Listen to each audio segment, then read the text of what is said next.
Hello friends. मैं अभी मौर्य आप लोगों का एक बार पुनः स्वागत करता हूं अपने इस YouTube फैमिली में।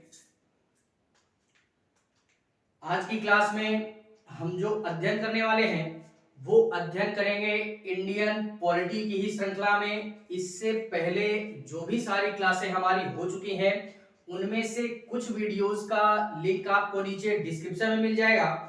आप सहजता पूर्वक वहां से जाकर के पहले उन सारी क्लासों को देख लीजिएगा एंड तत्पश्चात आकर के इस क्लास पे विजिट कीजिएगा। ठीक है, बाकी आज जो हम अध्ययन करने वाले हैं वो हमारे भारतीय संविधान का एक बेहद महत्वपूर्ण भी बोल सकते हैं। बाकी एक प्रकार से अगर हम बोले तो उतना हमारे अध्ययन के दृष्टिकोण से ये भाग हमारा क्या है यानी महत्वपूर्ण नहीं है। तो आज जो हम अध्ययन करने वाले हैं वो हमारे भारतीय संविधान का भाग 19, जिसको हम लोग एक प्रकार से बोले तो मिसलेनियस के नाम से जानते हैं। ठीक है, तो इससे पहले वाली क्लास देख लीजिएगा, अर्थात जो भी हमारे भाग 18 तक की क्लास है उसमें हम लोगों ने बड़े ही बेहतरीन अंदाज में एक प्रकार से बोले जो भी नियम और कानूनों का प्रावधान किया गया उनको हम लोगों ने बड़े ही बेहतरीन अंदाज में अध्ययन किया। और अभी तक में यार हमारी एक अपनी स्वयं की बौद्धिक क्षमता विकसित हो चुकी होगी इस पूरे के पूरे भारतीय संविधान के संदर्भ में। ठीक है, तो आनंद लेते चलिएगा मेरे साथ में इस पूरे के पूरे भारतीय संविधान का, जो कि ये हमारा भारतीय संविधान बहुत ही जल्द समाप्त होने वाला है। ठीक है, जैसा कि आप लोग जान चुके हैं कि आज जो हम अध्ययन करेंगे वो अध्ययन करेंगे भाग 19 का। ठीक है, 18 तक की बात की जिसमें आपातकाल का जिक्र था। भाग 19 में अगर हम लोग बात करें अनुच्छेदों की तो इसके अंतर्गत जो अनुच्छेद आते हैं वो हमारे 361 से लेकर के 367 के मध्य में जितने भी हमारे अनुच्छेदों का जिक्र किया गया वो सारे के सारे अनुच्छेदों का जिक्र हमने भारतीय संविधान के भाग 19 के अंतर्गत देखने के लिए मिल जाता है। और अपने अध्ययन की सहजता के दृष्टिकोण से इसको हम एक नाम देते हैं जिसको हम लोग विविध के नाम से जानते हैं। यानी ये हमारे भारतीय संविधान का मिसलेनियस पार्ट है। और एक प्रकार से बोले तो भारतीय संविधान में विविध नाम का ऐसा किसी भी प्रकार के कोई शब्द का जिक्र नहीं किया गया है। भारतीय संविधान में जो इसका जिक्र मिलता है वो हमारा प्रकीर्ण शब्द से मिलता है, यानी इसको संवैधानिक भाषा में प्रकीर्ण के नाम से भी जानते हैं। ठीक है, तो आज जो हम पूर्णतः अध्ययन करने वाले हैं भाग 19 के माध्यम से वो हम आज मिसलेनियस का अध्ययन करेंगे कि भारतीय संविधान के अंतर्गत संविधान के निर्माताओं ने अनुच्छेद 361 से अनुच्छेद 367 के मध्य में जो भी सारे नियम और कानूनों का प्रावधान किया वो सारे के सारे नियम और कानून प्रकीर्ण के अंतर्गत क्या होते हैं, आते हैं। ठीक है, तो मेरी क्लास का आनंद लेते चलिएगा और इन नियम और कानूनों का भी आनंद लेते चलिएगा। बाकी बहुत जल्द हम इस पूरे के पूरे भारतीय संविधान को समाप्त करने वाले हैं। ठीक है, फिलहाल में 367 तक पहुंच चुके हैं और भारतीय संविधान में कुल अनुच्छेदों की जो संख्या है वो 395 है। ठीक है, इसके बाद में अनुच्छेद 20 आता है जिसमें संविधान के संशोधन का जिक्र किया गया है अनुच्छेद 368 की। इसके पश्चात में आता है भाग 21। 20 में केवल हमने एक ही अनुच्छेद का जिक्र है और उसी का अध्ययन करना है। ठीक है, उसके बाद 21 आता है जिसमें अनुच्छेद 369 से लेकर के एक प्रकार से बोले अनुच्छेद 392 या 93 तक का जिक्र किया गया है, जिसके अंतर्गत अस्थायी और एक प्रकार से बोले संक्रमणकालीन विशेष उपबंध का जिक्र राज्यों के संदर्भ में मिलता है। इसके पश्चात में हमने अध्ययन करना है भाग 22 जिसमें कि एक प्रकार से संक्षिप्त नाम या प्रारंभ के तौर पे जो भी सारा जिक्र किया गया है वो अनुच्छेद 393 से 95 के मध्य में किया गया है और यहीं से पूरा का पूरा भारतीय संविधान समाप्त होता है। तो ज्यादा हमने दुविधा या परेशानी नहीं होनी चाहिए। ये हमारी क्लास 5 से 6 क्लास के अंतर्गत हम इस पूरे के पूरे भारतीय संविधान को क्या करेंगे, समाप्त करने का प्रयास करेंगे। ठीक है, फिलहाल में नजर डालते हैं आज की इस क्लास में, जो कि हमारे अध्ययन के दृष्टिकोण से उतना महत्वपूर्ण तो नहीं है, लेकिन फिर भी हम इसको जानने का प्रयास करते हैं। भाग 19 के माध्यम से हमने जिक्र किसका करना है, प्रकीर्ण, या जिसको हम लोग विविध बोलते हैं। नजर डालते हैं और आनंद लेते हैं इस भाग 19 का कि भारतीय संविधान में संविधान के निर्माताओं ने इस अनुच्छेद 361 से 67 के मध्य में किस प्रकार के नियम और कानूनों का जिक्र किया है। देखते हैं इसी में अनुच्छेद 361 क्या प्रावधान करता है। अनुच्छेद 361 क्या प्रावधान करता है, ये प्रावधान करता है एक प्रकार से बोले तो जो भी हमारे राष्ट्रपति महोदय हैं या जो राज्यपाल महोदय हैं, इनके संदर्भ में कुछ विशेष उपबंध का प्रावधान करता है या इनके शक्तियों का संरक्षण करता है। क्या करता है,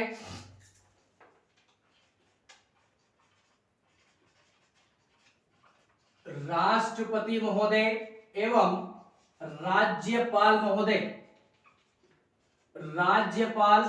महोदय इनके संरक्षण का प्रावधान कहां पे जिक्र देखने के लिए मिलता है, तो वो जिक्र देखने के लिए मिलता है अनुच्छेद 361 में। ठीक है, और इतना ही नहीं, किस प्रकार का कि राष्ट्रपति और राज्यपाल ये अपने मन मुताबिक अपने पद पर बैठ करके कार्य करेंगे, इनके ऊपर किसी भी प्रकार का कोई हस्तक्षेप नहीं कर सकता है, ना ही संसद करेगी और ना ही किसी भी प्रकार का कोई न्यायालय करेगा। इनका जो भी मतलब इनके पास में जो भी शक्तियां हैं, ये अपने शक्तियों को देखते हुए जो भी सारे कार्य होंगे या जो भी सारे इनके संदर्भ में शक्तियां होंगी या कुछ ऐसे कार्य होंगे, ये अपने मन मुताबिक ही कार्य करेंगे।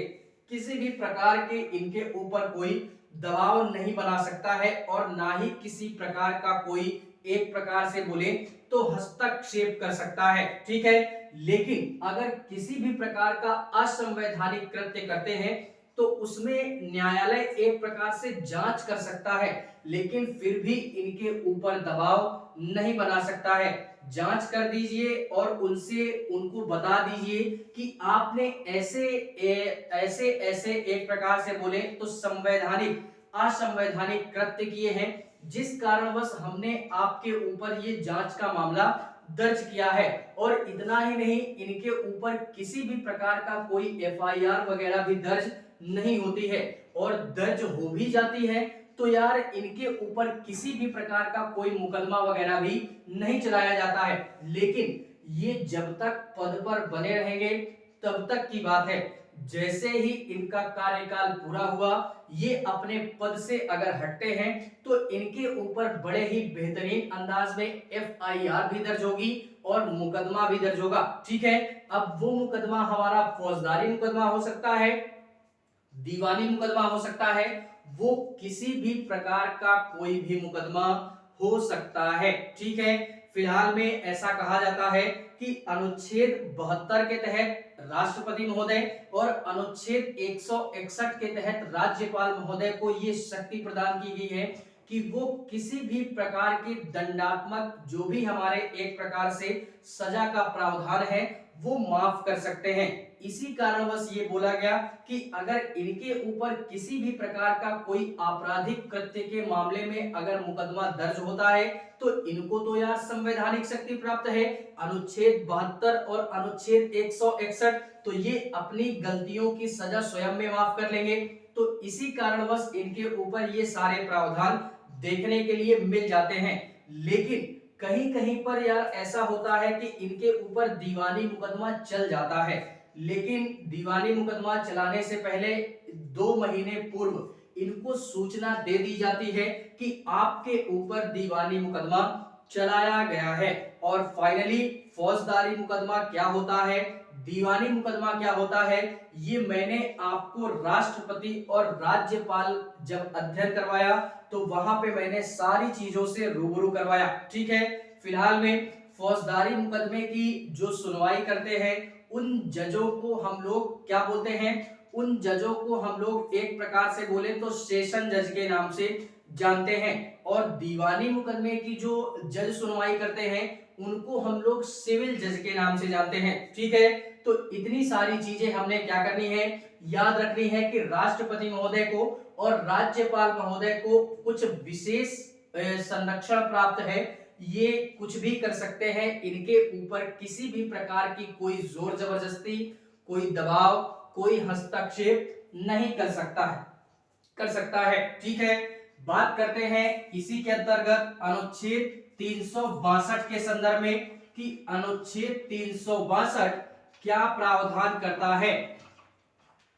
अनुच्छेद 362 प्रावधान करता है निरसन का, किसका, निरसन का प्रावधान करता है। अब ये निरसन क्या होता है, निरसन से तात्पर्य होता है रद्द करना। क्या करना, रद्द करना, समाप्त करना। तो निरसन का जो प्रावधान है वो भारतीय संविधान में अनुच्छेद 362 के मध्य में भारतीय संविधान के निर्माताओं ने इसका जिक्र किया है। अब क्या रद्द करना, कैसे रद्द करना और किसके संदर्भ में रद्द करना, तो यार ये जो निरसन का प्रावधान है, पहले हम लोग जानते हैं कि जिस समय हमारा अंग्रेजी हुकूमत थी इंडिया के अंतर्गत में, तो उस समय हमारे कुछ देसी रजवाड़े भी थे, यानी राजे रजवाड़ों का राज चलता था पहले भारत के अंतर्गत में। तो वही बोला गया है कि इनको भी कुछ शक्तियां दी गई थी संविधान के अंतर्गत में कि जो भी हमारे देसी रियासतों के राजे रजवाड़ों का जो खानदान है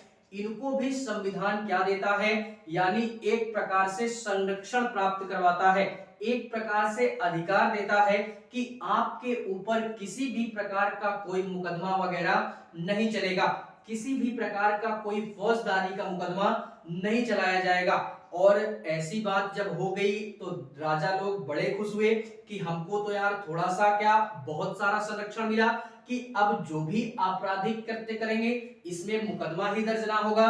तो राजा लोग खुश हुए, लेकिन इसमें क्या किया गया कि बाद में इसको इस एक प्रकार से बोले अनुच्छेद 362 के मध्य में इस ये कहा गया कि ये सारे के सारे प्रावधान निरसित किए जाते हैं देसी राजे रजवाड़ों के संदर्भ में, इसमें न्यायालय भी हस्तक्षेप नहीं कर सकती है। ठीक है, तो ये था हमारा पूरा का पूरा निरसन का प्रोसेस, किसके संदर्भ में था ये भी हम लोग जान चुके हैं। अनुच्छेद 362 यही जिक्र करता है कि देसी रजवाड़ों का जो भी हमारा अधिकार था उसको समाप्त किया गया। इसके पश्चात में बात करते हैं अनुच्छेद 363 की। अनुच्छेद 363 का प्रावधान किया गया है।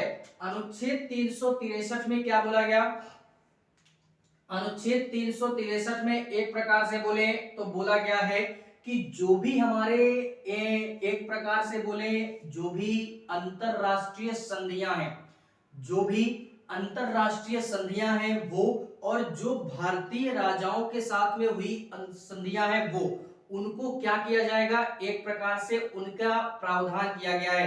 क्या प्रावधान किया गया कि जो भी हमारे अनुच्छेद 363 में याद रखेंगे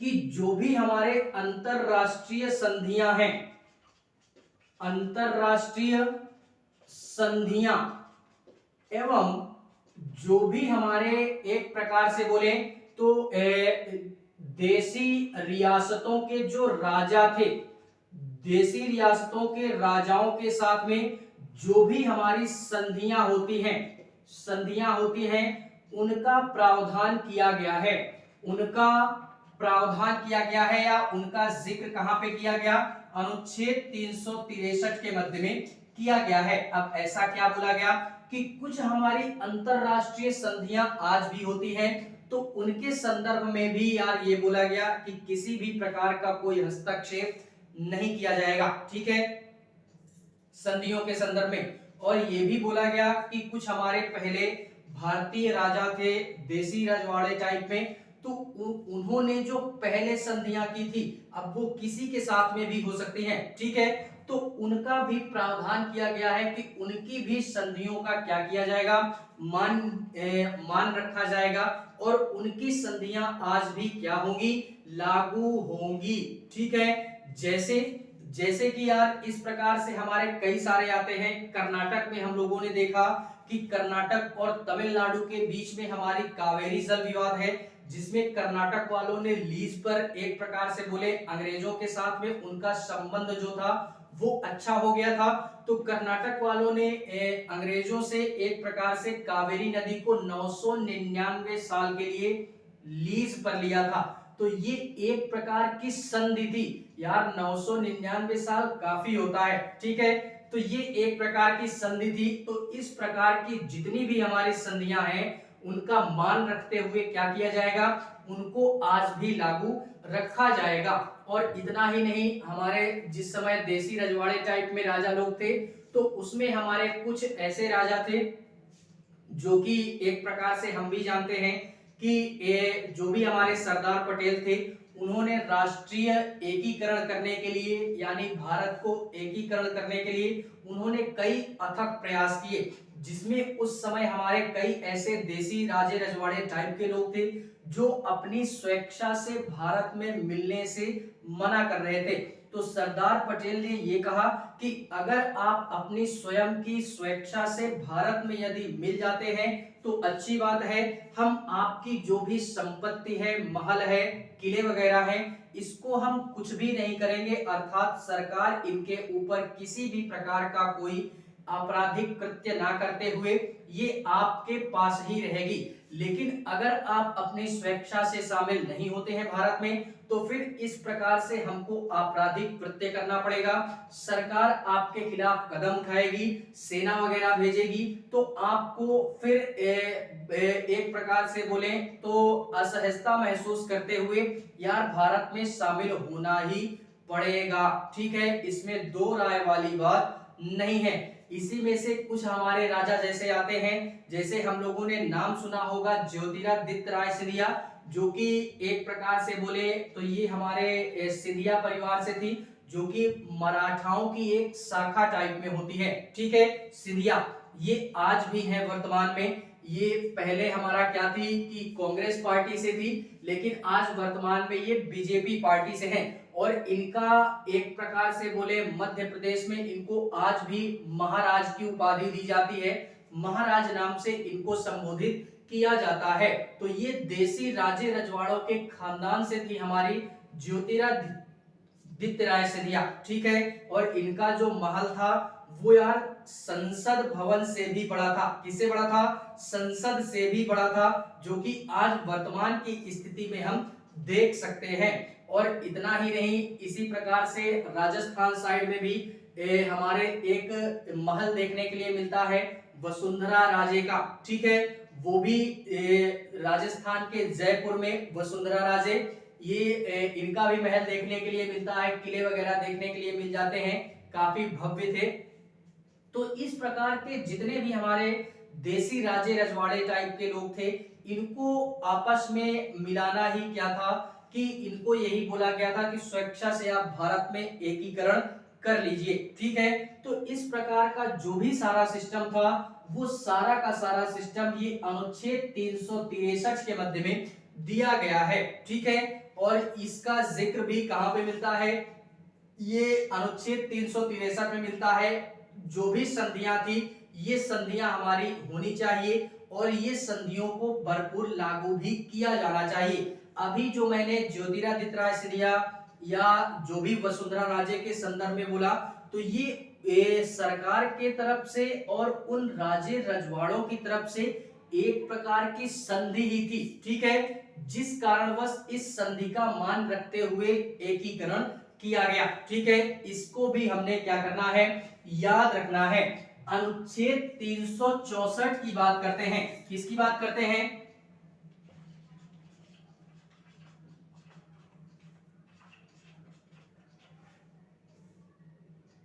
अनुच्छेद 364 में क्या बोला गया? अनुच्छेद 364 ये प्रावधान करता है कि जो भी हमारे इस समय वर्तमान में क्या है, जो भी हमारे बंदरगाह हैं, बंदरगाह बोल सकते हैं, एवं जो भी हमारे वायु पत्तन है, क्या है? वायुपत्तन। बंदरगाह एक प्रकार से पोर्ट बोल सकते हैं और वायुपत्तन एक प्रकार से हम लोग एयरपोर्ट बोल सकते हैं। तो इनका जो प्रावधान होगा वो कहां पे? अनुच्छेद 364 में इसका प्रावधान किया गया है। बड़े बड़े जो भी बंदरगाह होंगे, वायुपत्तन होंगे, इनका जो कानून बनाएगा वो कौन बनाएगी? केंद्र सरकार बनाएगी। केंद्र सरकार बनाएगी, ये प्रावधान किया गया है। ठीक है, इसको भी हमने क्या करना है? याद रखना है। बंदरगाह और वायुपत्तन या बंदरगाह पोर्ट वगैरह होता है जहां पे एक प्रकार से बोले तो नदियों के पास में जो भी हमारा जैसे एक प्रकार से बोले ना, गुजरात वगैरह चले जाएंगे हम लोग, या महाराष्ट्र साइड में चले जाएंगे, या एक प्रकार से जहां पे भी हमको एक प्रकार से देखने के लिए मिल जाता है पानी वाला एरिया, तो उस क्षेत्र से बाहरी देशों से जो भी सामान वगैरह आता है वो बंदरगाह पर ही उतरता है। ठीक है, जहाजों से। और कुछ हमारे वायुपत्तन है या एयरपोर्ट है, इनका भी जो देख रेख करेगी या इनके संदर्भ में जो भी नियम और कानून बनाया जाएगा वो नियम और कानून केंद्र सरकार के द्वारा ही बनाया जाएगा। ऐसा प्रावधान कहां पे है? ऐसा प्रावधान अनुच्छेद 364 के मध्य में किया गया है। अब यार ये जो बंदरगाह का सिस्टम है इसके संदर्भ में जो नियम कानून बनाएगा वो हमारा एक ट्रस्ट है जिसको हम लोग पीएन एक प्रकार से बोले पीएनपीटी के नाम से जानते हैं। ठीक है, पंडित जवाहरलाल पोर्ट ट्रस्ट के नाम से जानते हैं। यही हमारा क्या करता है कि सभी बंदरगाहों के संदर्भ में अपने अपने नियम और कानूनों का प्रावधान करता है और बनाता है। ठीक है, और वायुपत्तन या जो भी हमारे एयरपोर्ट होते हैं उन एयरपोर्ट के संदर्भ में जो नियम कानून बनाएगा वो कौन बनाएगा? डीजीसीआई बनाएगा या डीजीसीए बनाएगा। ए ये हमने याद रखना है। ठीक है, डीजीसीए बनाता है। इसको हम लोग क्या बोलते हैं? डीजीसीए क्या बोलते हैं? Digital journal of civil aviation. ये हमारा एक ऐसा एक प्रकार से बोले तो ग्रुप होता है या ऐसे लोग होते हैं सरकार की जो कि किसी भी एयरपोर्ट के संदर्भ में अपने नियम और कानूनों का प्रावधान करते हैं या नियम और कानून क्या करते हैं? बनाते हैं। और यहाँ पे बंदरगाहों के संदर्भ में पंडित जवाहरलाल नेहरू पोर्ट ट्रस्ट जो होता है एक प्रकार का ट्रस्ट ही होता है। ठीक है, तो ये नियम और कानून क्या करते हैं? बनाते हैं। इतनी सारी चीजें हमने क्या करनी है? याद रखनी है। बात करते हैं इसी के पश्चात में अनुच्छेद 365 की, कि अनुच्छेद 365 क्या जिक्र करता है भारतीय संविधान में। अनुच्छेद 365 का जिक्र मैं कर चुका हूं जब आपातकाल मैंने पढ़ाया था। क्या पढ़ाया? आपातकाल का जिक्र किया, तो 365 का जिक्र किया और इस जिक्र में मैंने ये बोला कि जो भी हमारे केंद्र सरकार होगी, केंद्र सरकार के कर्तव्यों का निर्वहन करेगी। कौन करेगी? कर्तव्यों का निर्वहन करेगी राज्य सरकार। ऐसा प्रावधान किया गया है। और यदि ये राज्य सरकार केंद्र सरकार के शासन प्रशासन या उनके कर्तव्यों का संचालन नहीं करती है तो बाकायदा इनके ऊपर दंडात्मक कृत्य करते हुए कुछ भी कर सकती है केंद्र सरकार। और इसमें ये चीज याद रखना है कि केंद्र सरकार जो भी करेगी राज्य सरकार को मानना ही पड़ेगा। इसमें दो राय वाली बात नहीं है। और फिलहाल में इसका जिक्र मैं कर चुका हूं कि मान लीजिए जैसे भी हमारा किसी भी प्रकार का कोई आपात लगता है तो उसमें क्या होता है? राज्य सरकार को मानना पड़ेगा। अगर राष्ट्रपति शासन लगता है राज्य में तो लगाता कौन है? राष्ट्रपति महोदय, यानी लगाती केंद्र सरकार है और मानना पड़ेगा राज्य सरकार को। ऐसा नहीं है कि राज्य सरकार नहीं मानेगी, ठीक है। तो केंद्र अगर कुछ भी करती है तो राज्य को उसका निर्वहन करने के लिए बाध्यता होगी, राज्य सरकार उसको मना नहीं कर सकती है। फॉर एग्जाम्पल दो तीन चीजें देखते हैं, जैसे अभी मैंने बोला राष्ट्रपति शासन, इसी प्रकार से हम लोगों ने यार देखा था पिछले कुछ सालों में 8 नवंबर 2016 में, ये एक ऐसी तारीख है जो कि इतिहास के पन्नों में आज दर्ज होकर के रह गई हमेशा और हमेशा के लिए। 8 नवंबर 2016 की तारीख में भारतीय एक प्रकार से बोले भारतीय नोटों को बंद किया गया था। 500 और 1000 के नोट हमारे क्या होते हैं, बंद होते हैं। तो ये हमारा जो कदम उठाया, किसने उठाया, केंद्र सरकार ने। और अगर राज्य सरकार ये कह दे कि नहीं, जो 500 और 1000 के नोट आपने बंद करवाए ये हमारे राज्य में बंद नहीं होंगे, हम अपने राज्य में 500 और 1000 के नोट बंद नहीं करेंगे, हमारे यहाँ यही नोट चलेंगे, तो इस संदर्भ में केंद्र सरकार क्या करेगी, राज्यों को इनके कार्यों का निर्वहन ना करने के संदर्भ में कुछ ना कुछ कदम उठाएगी, जो कि राज्य सरकार के ऊपर भारी पड़ सकता है। और जहां पे डबल इंजन की सरकार होगी वहां पे तो काम ठीक होगा, और जहां पे डबल इंजन की सरकार नहीं तो फिर उस राज्य के लिए खतरा साबित हो सकता है, ठीक है।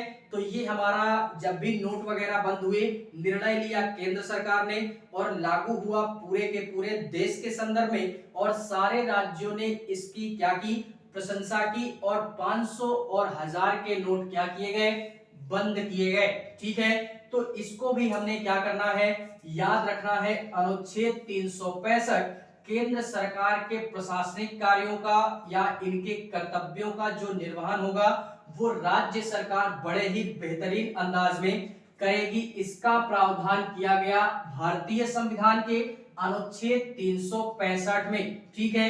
बात करते हैं अनुच्छेद 366, जो कि भारतीय संविधान का हमारे एक प्रकार से बोले, मैंने पहले ही बोला कि ये हमारा भाग 19 हमारे अध्ययन के दृष्टिकोण से उतना महत्वपूर्ण नहीं है।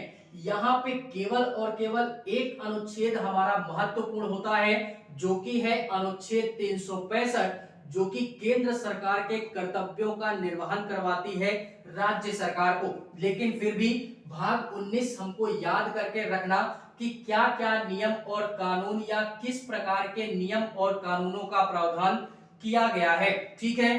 अनुच्छेद 366 जिक्र करता है परिभाषा के संदर्भ में, किसके संदर्भ में, यानी परिभाषा का प्रावधान करता है। अब किस प्रकार की परिभाषा और कौन कौन सी परिभाषा, तो यहाँ पे तमाम सारे जिक्र मिलते हैं जो कि हमारे अध्ययन के दृष्टिकोण से उतना महत्वपूर्ण नहीं है, लेकिन फिर भी एक दो परिभाषाओं का जिक्र मैं यहाँ पे करूंगा। जैसे अनुच्छेद 366, जैसे यहाँ पे एंग्लो इंडियन की परिभाषा, एंग्लो इंडियन की परिभाषा, एंग्लो इंडियन क्या होता है ये हम सब लोग रूबरू हो चुके हैं। एंग्लो इंडियन के पश्चात में हम लोग ऋण की परिभाषा देखते हैं, लोन की परिभाषा देखते हैं, लोन को ही हम उधार के नाम से जानते हैं, ठीक है। और इसी में चंदा वगैरह हो गया, जैसे सरकार चंदा वगैरह लेती है उसकी परिभाषा दी गई। सरकार हमको कुछ कार्यों के बदले में सब्सिडी देती है, जैसे हम लोग सिलेंडर वगैरह लेते हैं तो इसमें हमको सब्सिडी मिलती है, तो ये हमारा क्या है, ये एक प्रकार से सब्सिडी वगैरह। तो इसका यानी अनुदान जिसको बोलते हैं, क्या बोलते हैं, अनुदान बोलते हैं, सब्सिडी, इसकी परिभाषा दी गई। इसके पश्चात में अगर बात करें तो शुल्क यानी फीस, हम कुछ भी कार्य करते हैं या कुछ भी अगर प्राप्त करते हैं तो उसके संदर्भ में हमको कुछ ना कुछ फीस देनी पड़ती है। जैसे हम लोग यार किसी के भी पास में शिक्षा ग्रहण करने जाते हैं, स्कूल में जाते हैं, कॉलेज में जाते हैं, कुछ ना कुछ फीस देते हैं।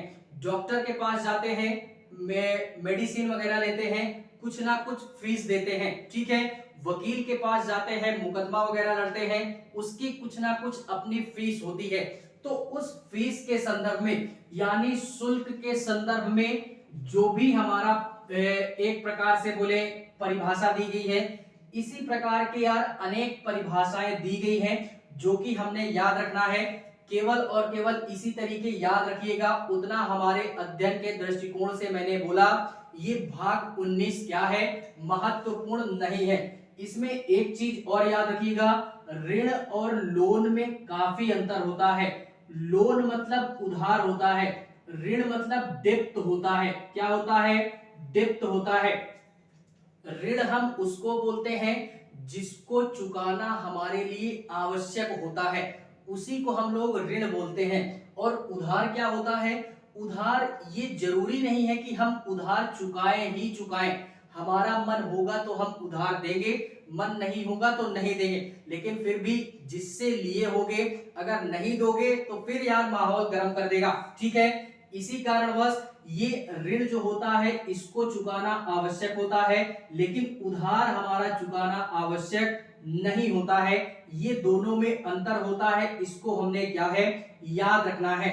एंग्लो इंडियन क्या होता है कि जिस समय हमारे यूरोपीय आते हैं भारत देश के संदर्भ में, उनकी ड्यूटी यहाँ पे लगती है 5 साल 10 साल के लिए। वो यहाँ की भारतीय महिलाओं से शादी करते हैं, पुरुष है तो महिलाओं से शादी करेंगे, महिला है तो पुरुष से शादी करेंगे।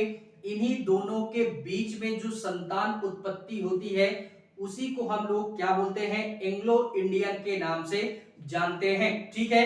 तो ये हमारे एंग्लो इंडियन जो कि उनका परिवार हमारा अभी तक चल रहा था, लेकिन संविधान में इसका जो प्रावधान था वर्तमान में इनके प्रावधान को समाप्त कर दिया गया है, ठीक है। तो ये भी हमने याद रखना, अनुच्छेद 366 परिभाषा का जिक्र करता है, जो कि ऐसे तमाम परिभाषाओं का जिक्र करता है।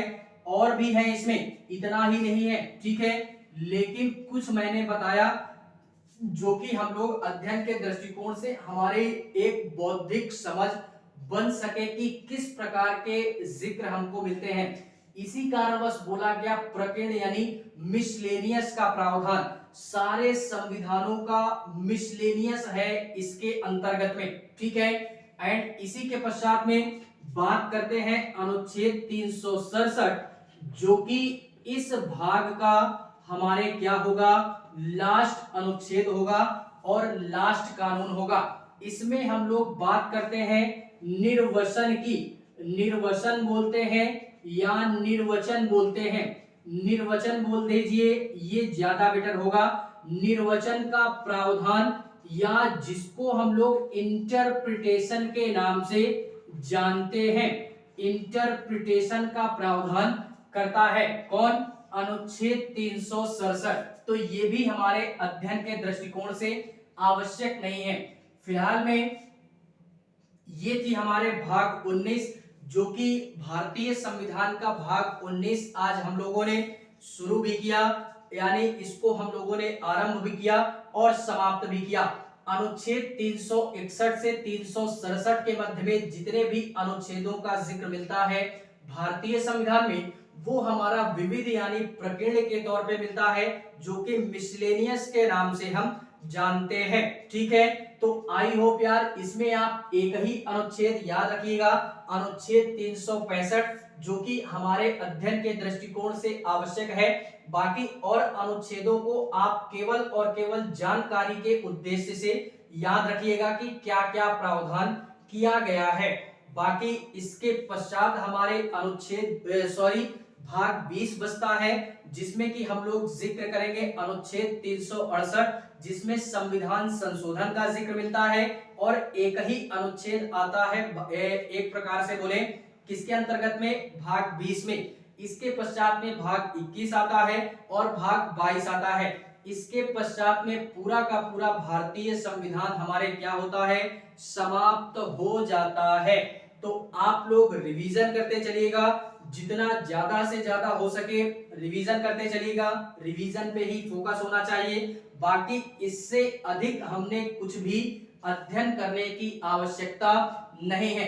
आई होप पॉलिटी में हमारी एक बेहतर बौद्धिक समझ अपनी स्वयं की विकसित हो चुकी होगी, क्योंकि बड़े ही बेहतरीन अंदाज में हम लोगों ने पूरे के पूरे भारतीय संविधान का जिक्र किया है, जिसमें किसी भी प्रकार की कोई दुविधा या समस्याओं को देखना हमने नहीं पड़ेगा, ठीक है। लेकिन फिर भी अगर किसी भी प्रकार की कोई दुविधा उत्पन्न होती है तो आप लोग कमेंट करोगे, वहां से हम आपकी सारी समस्याओं का निदान करने का प्रयास करेंगे, ठीक है। फिलहाल में आज के लिए बस इतना ही। क्लास अगर अच्छी लगे तो लाइक करें, कमेंट करें और चैनल को सब्सक्राइब जरूर करें। बाकी मिलेंगे इस इंडियन पॉलिटी की श्रृंखला में किसी नए भाग पे। तब तक के लिए